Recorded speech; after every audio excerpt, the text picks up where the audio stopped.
So I'd like to welcome everyone today to our Lunch and Learn. We do these once a month. They're meant to be fairly informal, places where you can have conversations and talk about interesting research that's coming up. And they drift month to month about what the topic is. So I'm going to share my screen and we're going to get into our topic this month, which is the rural health cohort. And actually, let's kick that into presentation mode. So what we're going to talk about today is the rural health cohort, and this is a large-scale recruitment activity conducted by the RDAR Center here at the University of Nebraska-Lincoln. And what I want to go through today is to sort of introduce what the rural health cohort is, what our goals for the RHC are, describe the recruitment efforts for our first cohort, present some information about the people in the cohort, and this includes demographics, substance use, overdose experiences, medical access, mental health assessments, and the adverse childhood experiences scales. Talk a little bit about the next steps of the RHC, what we're planning in the future, as well as introduce the process for applying to work with this data. This is not entirely closed, so if you're looking through this and you think something's really interesting in the presentation, this is data that is available for use, although it is not necessarily open. Meaning that you can apply, it's not guaranteed it'll come through, and it's a fairly stringent process. But that said, let's get started, and I hope you all are going to have a nice time learning a little bit about some of the work we do here at the RDAR Center. So the Rural Health Cohort, the RHC, is the core data project for the center. The goal is to recruit 500 to 600 people who were using drugs at the time of recruitment. And our criteria for this is that you have to be 19 or older. And this is a quirk of Nebraska, by the way, if you're not familiar, and that you need to be at least 19 in Nebraska to be considered an adult, and have misused prescription pills, heroin, methamphetamine, or cocaine in the past 7 days. So we don't admit people purely based off of marijuana. We use respondent-driven sampling for our primary recruitment tool, and I'll get into a little bit more detail on that in a second. And then once recruited in, participants in the RHC complete interviews ideally every 6 months. This is in a non-COVID-19 world. Obviously that hasn't happened this year, although we did try. And then participants are also entered into our participant pool. And this is a place where other center-affiliated researchers can come and basically try and recruit participants from the RHC for other projects that they're involved with. And so this is open to center project leaders and center pilot leaders, this opportunity to recruit from the RHC. So our first RHC cohort started last fall. We started late in 2019, but we really didn't get started until 2020. This is because the first location that we tried recruitment at, we really did not have much luck at all. And so we shifted recruitment into Lincoln and really got started in January and February of 2020. And we were interviewing about 20 new people each week before COVID-19 suspended all data collection in mid-March. So this means that we were able to complete interviews with about 120 eligible people for the RHC before shutdown. And it's honestly a real shame that, well, it's a shame for a lot of reasons that COVID came through, but I feel like we were really just sort of hitting our stride when we had to stop. We were getting really good expansion and good recruitment efforts. So before I get into some of the data, I just want to do a brief primer on RDS, which is our primary recruitment method for the RHC. So RDS stands for respondent-driven sampling. And the way this works is that we recruit ourselves, the researchers, or try to recruit a handful of initial interviews. We call these seeds in the RDS literature. And each person who's a seed completes the interview and then is given a series of coupons. So they can be really just about anything. In our case, it was a paper slip that had contact information for the study, and they have a unique number attached to them. We gave out 3 to 5 coupons in our study, and 3 is a fairly typical number for RDS studies. Now, the idea is that the initial recruit, the initial seed, takes these coupons and can pass them out to people that they know who are also eligible for the study. So this figure here shows how an initial seed, shown here in purple, gets 3 coupons. They pass 3 out. 2 of those come back in. So 2 people recruited by the seed come in. Those are the big blue dots. They complete the process. They are then given 3 coupons in turn. And this process repeats, and we get increasingly large recruitment waves. We like respondent-driven sampling for a few reasons, but one of the big ones for us is privacy. And essentially that participants have a sense of an idea of what they're getting into beforehand, and the right of refusal for an RDS study is actually really close to absolute. And let me tell you what I mean by that. So if we think about this purple dot here, our initial seed, right? So they have 3 coupons. Let's say they give a coupon to all 3 of these blue dots, including this one up here with the X. This person never comes into us, into the study, whether it's because they refuse, they forget, they're just not interested. But the nice thing about RDS is that we know absolutely nothing about this person. We never have their contact information. We don't know anything about them. So a refusal in an RDS study is about as close to true anonymity as you can get with most social science work, which is a really nice feature. The other nice thing about this is, particularly when you're doing work as we are with topics that are either strictly illegal, carry a lot of stigma, or people just are not really that interested in talking about it. Our initial seeds, if we treat them with respect, if we treat them well, they will convey that, ideally, to the people that they recruit. So these people in the first recruitment wave, the blue dots here, they can talk to the purple person and say, hey, were these people all right? You know, was this a trap? You know, did they treat you poorly? Did they actually give you the money they say they're going to give you? And the person can answer honestly, because they're away from us, they're outside of any sort of data collection station, and that lets these chains develop. Recruitment can spread naturally along social networks, and ideally RDS can work really well under a couple of conditions, and that is, of course, that people are connected to each other and that they know eligibility of other people for the study. So it's not a panacea, but it can work really well. And RDS is very often a standard for data collection for people who are using drugs. And so this is a real RDS recruitment tree. This isn't from the RHC, but I wanted to show you one that looks fairly nice. So this is one from a study in Puerto Rico with rural persons who inject drugs. And this started with 8 seeds and resulted in 315 complete interviews. So this is fairly close to an ideal-ish chain. We have lots of nice waves and we're working through fairly well. We didn't have quite as much luck with the RHC. So this is our RDS trees from the RHC. And you might even think of this as RDS weeds because so few of them managed to get beyond a wave or 2.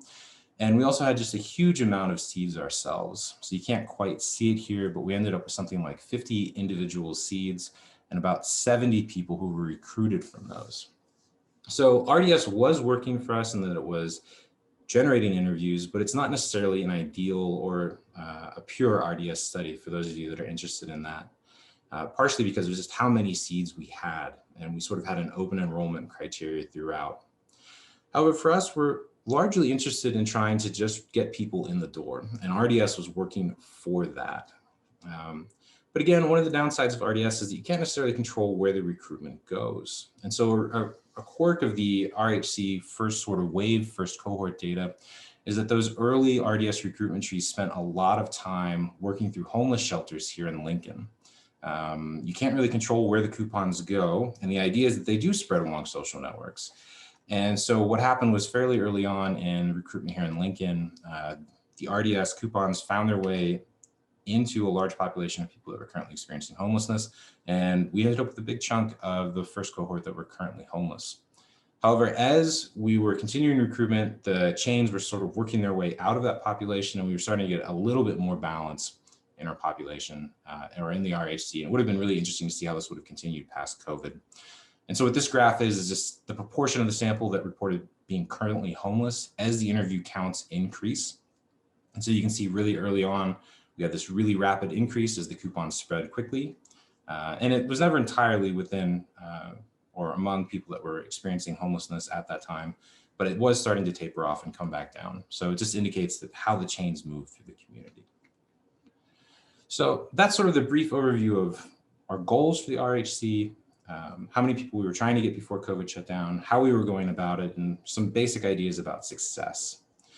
And although we were cut short, we did manage to complete interviews with about 120 people. And so let's talk a little bit about what we've learned from this process. What do we know? What have we learned?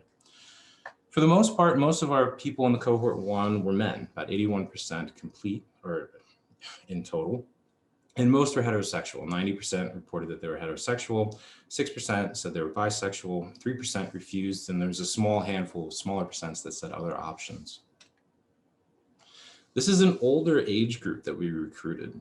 The average age was 40, the youngest was 19, and the eldest was 70. And what's interesting is that only about 12% of the people were under the age of 26. If you're familiar with some large-scale national surveys about drug and substance use in the overall population, you might be familiar with the idea of sort of an age and substance use curve, where we see peaks of substance use in the general population between the ages of 20 and 26, and sort of a taper on both sides of that. We're definitely on the far side of that taper, with 12% being under the age of 26 and 21% being over the age of 50. So we have an interesting sample as far as how it's distributed by age.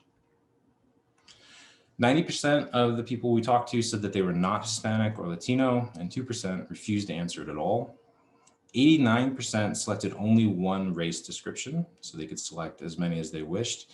50% described themselves as white, 28% as Black, and 6% as Native American or Alaskan Native. And we had 11% select multiple race descriptions, and quite a few of those involved multiple tags with Native American or Alaskan Natives and other descriptions. Our sample was by and large not currently employed. 53% said they were completely unemployed at the time we talked to them. 9% were working full-time, 13% were working part-time, and 16% were on disability. And the household income that they reported for the past 12 months absolutely reflects this, with 63% of the sample reporting a 12-month household income of less than $5,000. 12% between $5,000 and $10,000, 12% between $10,000 and $20,000, and 12% greater than $20,000 in the past 12 months. Now that greater than 20%, I've got that scrunched down, and there was a fair bit of range in there with a handful of people reporting over $60,000, but it was really just one or two at that higher range.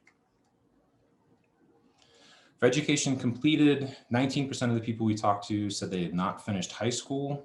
45% listed a high school or a GED as the highest amount of education they completed, and 27% had some college, and only 9% had completed a 2-4-year degree or graduate degree.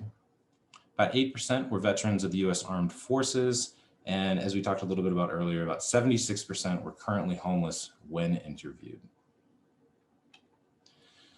So let's talk a little bit about some of the substance use that we see in the sample. So we asked about nicotine use, both in the forms of cigarettes and nicotine from e-cigs or vapes. About 5% of the sample said they used less than 1 cigarette per day or at all. 18% smoked 1 to 5 cigarettes per day in the past 6 months, with 40% being half a pack a day and 30% being a pack or more a day. So 70% are at half a pack or more a day for cigarette use. For nicotine from e-cigs or vapes, 73% said they had never used one. It's good to know. 5% who had used one said they hadn't in the past 30 days. 13% said 1 to 9 days in the past 30 days. 5% said 10 to 29 days in the past 30 days. And 4% said they used them every day for nicotine use. We also asked a little bit about general alcohol use, including some information that I'm not talking about here, such as age at first use. But one of the things to focus on is binge alcohol use in the past 30 days. So of those participants who reported using alcohol at all, we basically used the NIDA scales on how often do they report drinking frequently enough to qualify as binge alcohol use. And we find that 7% of the sample qualifies for binge alcohol use every day, 15% 4 to 6 days per week, 15% 2 to 3 days per week, 12% once a week, 14% 2 to 3 days per month, 11% once a month, 8% less than once a month, and 18% never. And I would say this holds fairly well. If you look at Nebraska reports of substances used in at admission into treatment facilities, such as from the TEDS, you'll see that alcohol is by far and away the highest use or the highest substance being used at admission into treatment facilities here in Nebraska. So I'm not entirely surprised at the level of binge alcohol use that we find among our participants. Now, we also asked about a range of other substances. And so this graph shows any self-reported non-injection use of these substances in the past 6 months. So they reported using these substances in ways that they were not injecting them. Excuse me. So about 43% reported using amphetamines and 88% report using methamphetamines. And we do believe that this is a distinct difference, as I'll get to in a bit, because we also offer the opportunity to do some urine testing for different substances, and we find similar results picking up on different molecules in the test. So it's not necessarily a question of do they know it's amphetamine versus a methamphetamine. We do think this is somewhat distinct. About 18% reported using barbiturates, 27% benzodiazepines, 45% for cocaine, about 15% for ecstasy, 28% for opiates, about 6% for PCP. Marijuana use is reported at around 85%. Heroin use is fairly low at about 8%, and something else was listed for about 20% of cases. Now, we do have data on the use frequency for each of these, and here I'm just showing any use at all. So any versus none, just to see what's showing up at all in the 6 months. But there is more information on these frequencies below that we can look at or that you can access if you request it. Now, I mentioned earlier that we also provided an option for participants to basically take a urine test. We used the CLIA-waived 14-panel cup, and we see that fairly similar patterns, but keep in mind that for all of these substances, so our self-report, this is a 6-month self-report window, right? So it would never mirror exactly on a urine test just because of the different detection ranges for each of the different trigger information for each of these substances. So we found about 61% had a positive test for amphetamines, none for barbiturates, about 1% for buprenorphine, about 12% for benzodiazepines, 3-4% for cocaine, 1% for EDP, which is a methadone tag, which matches also with our methadone figure here as well. Methamphetamine, just under 60%, ecstasy under 20%. This was a little bit of a surprise, the ecstasy one, for some of our participants who were unaware that they would have those trace marks for some of their substances, which made for an interesting discussion with some of our interview staff, which is also why I think some people were quite interested to take this test just to see what will pop on the exam. Overall opiates, about 4%, no one testing positive for PCP or oxycodone, only 2-3% for tricyclic antidepressant, and about 63% for marijuana overall. Now, keep in mind that our initial self-report, so this graph is talking about non-injection use, and this is talking about any use. So we have a little bit of a distinction here, as well as the differences in detection time period. But it does give us interesting insight into what we see and what's going on. Now, we did explicitly ask about people that were using needles for their substances. So if they were using that route of administration. And of the 120, only 46 people, so about 38%, report ever using a needle, period. And of those 46, only 27 had used a needle in the past 6 months. So we asked them about what different substances that they were injecting, what appeared for them, or what they were using. 22% said heroin in the past 6 months, 22% said prescription opioids in the past 6 months. Absolutely everyone who reported using a needle in the past 6 months to use drugs said they're using methamphetamine. 23% said cocaine alone.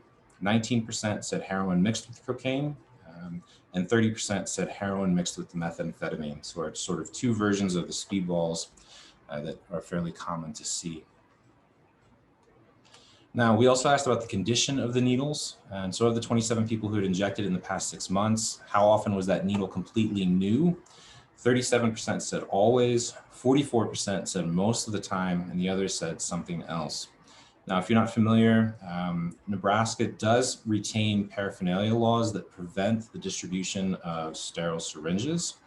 The only exceptions that are made are for pharmacists and pharmacy techs who may distribute to people for non-medical reasons, but you basically have to know which pharmacy to go to, and it seems to be somewhat dependent upon the pharmacists themselves. But there's an exception here in Nebraska for that. We also asked participants how often did they use a needle after someone else.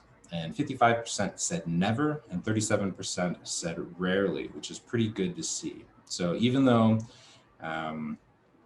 there's what, 20% of the time, well, we'd like to see 37% always for the needle being completely new, be up to 100%.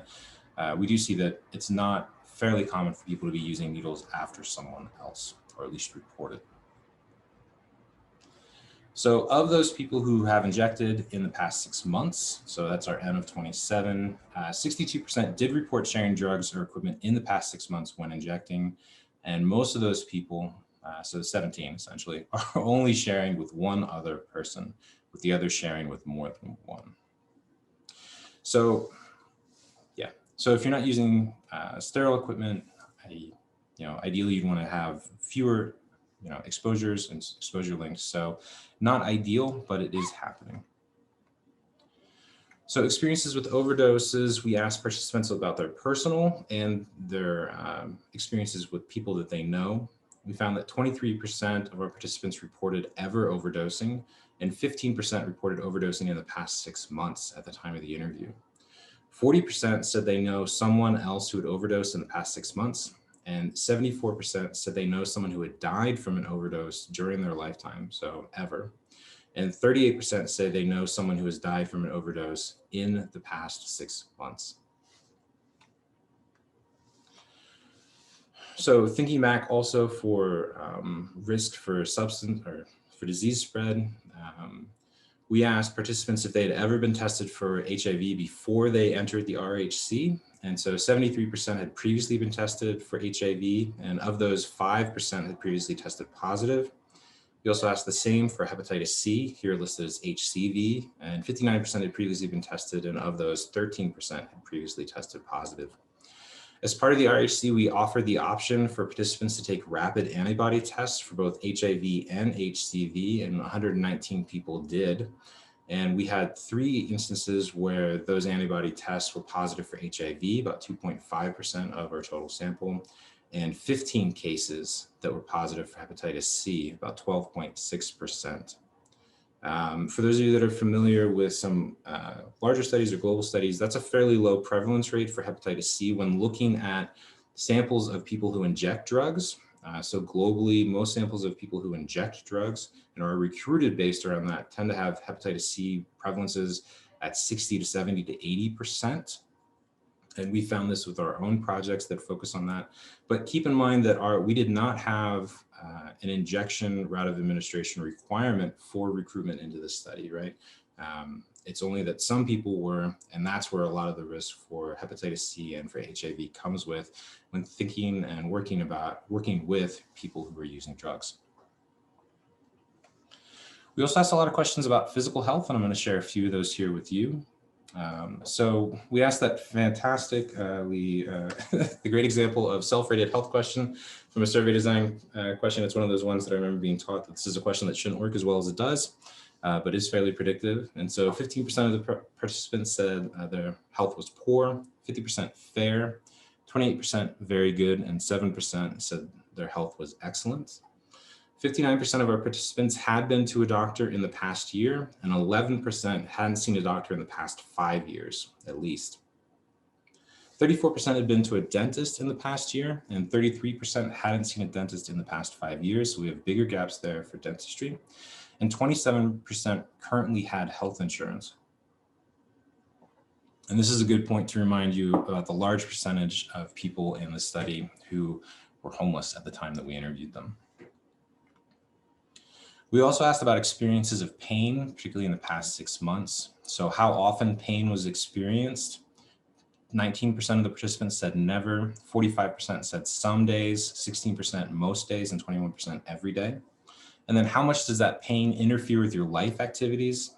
15% said there was no interference, 44% mild, 21% moderate, and 20% said pain provided severe interference with their daily lives. When thinking about medical care, it's not just about, have you been to a doctor or do you have insurance, but have there been times where you needed care but were not able to get it because of any of these reasons?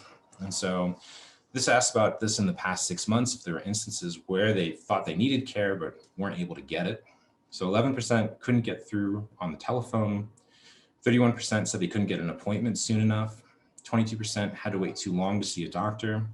21% said the office wasn't open when they could get there. The hours just didn't match. 46% said they couldn't get transportation. 55% couldn't afford care. 6% said no interpreter was available and they needed one. 18% said they couldn't get time off work. 19% said they were afraid of losing their job, and 6% were unable to get childcare. We also asked several questions about sort of mental health, including a handful of scales that some of you may be fairly familiar with. One is the Patient Health Questionnaire, the PHQ-9. So this is 9 questions that focus about how people have been feeling over the past 2 weeks, and it's designed sort of to get an indication of depression severity. So responses to each question are scored 0 to 3, summed, and then basically binned using cutoffs at 5, 10, 15, and 20. And this is how our sample falls into these bins. So 23% are categorized as minimal depression, 28% mild depression, 24% moderate, 13% moderately severe depression, and 11% falling into the severe depression bin or scoring 20 or more on the PHQ-9. We also asked the Kessler-6, which is a 6 items indicator for serious mental illness. These questions focus on the past 30 days and are scored 0 to 4 and then summed. And it creates a simple threshold in a general population at the score of 13 or more. Now there's a strong caveat here, of course, this is not the general population, but using that 13-point threshold, 35% of our participants met the threshold for serious mental illness. Now, we also asked the PANAS, the Positive Affect and Negative Affect score, and I'm not going to get into that here, but it is available for those of you that might be interested. Now, we also asked about the Adverse Childhood Experiences, or the ACEs. So for those of you that are not familiar, the ACEs is a study that came out of the Kaiser Family Foundation and Kaiser Permanente in California. It was a study of Californians that looked to link early childhood experiences with adult health outcomes. It's been picked up widely in the United States. It's part of the BIRFIS and several other large-scale surveillance systems now, and is often used as a screening tool. The questions are designed to ask about 10 domains. So emotional abuse, physical abuse, sexual abuse, emotional neglect, physical neglect, domestic violence, household substance misuse, household mental illness, parental separation, and in family incarceration. So all things that participants experienced under the age of 18. And even though we're in Nebraska, we did keep it with that age limit. We didn't up it to 19 or anything like that.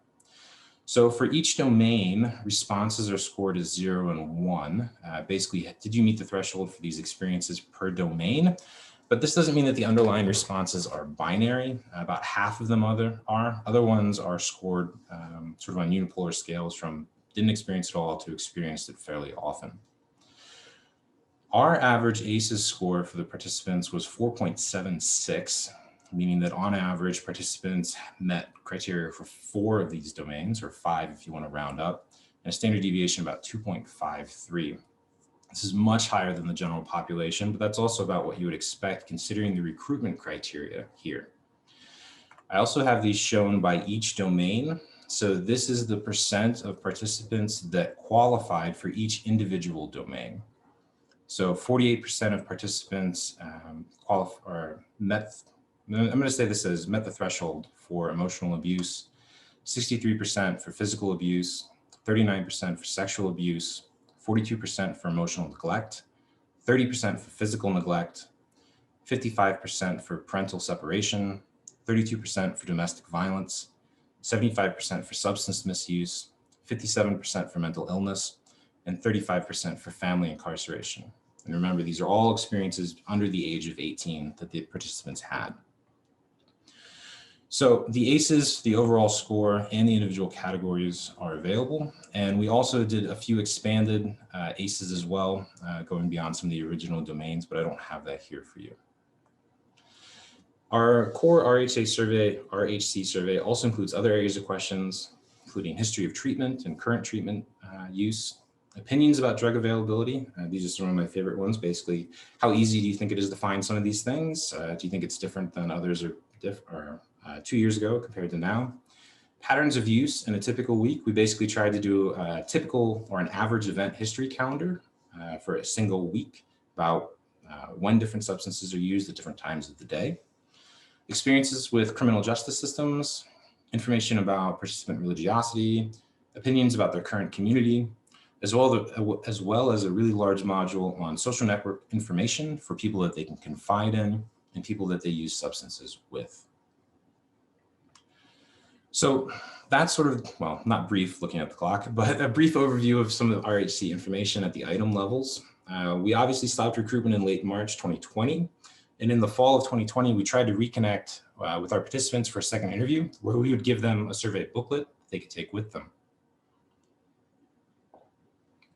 Excuse me. So of 120 people, we were able to recontact 40 and complete interviews with 35. There's an additional 49 people that we left messages for but never heard back from, and 29 people that have turned out to be completely unreachable. This is mostly people that weren't able to give us a phone number directly or an email address directly, and instead gave us contact information for someone else who could then reach them. And this is not too surprising that it's been difficult, just because, again, the large number of people that we initially interviewed that were currently homeless, and it's been 6-7 months and a fairly turbulent period, to say the least, since our first interviews with them. So it's not too surprising. Our next plan is to basically restart with a new recruitment effort in 2021, sort of roughly projected to start in March. Once again, we'll be using RDS in Lincoln with a goal to recruit up to 500 people, and people who are in our first cohort will be eligible for the new cohort. And again, everybody will go through a new interview and then be part of the larger RHC participant pool, and we'll repeat interviews every 6 to 9 months for as long as we can, ideally shooting for a longitudinal set of data that stretches 2 to 3 years or even into 4 for some of the people that were in these earlier efforts. So if you thought this was interesting and something here sparked an idea, or you're like, wow, I'd really like to know more about this, and you're interested in working with the RHC data or with recruiting from the RHC participant pool, there are options for you. All interested parties have to formally apply to access RHC data or their participant pool. And this application requires a detailed, focused, and theoretically driven data analysis plan.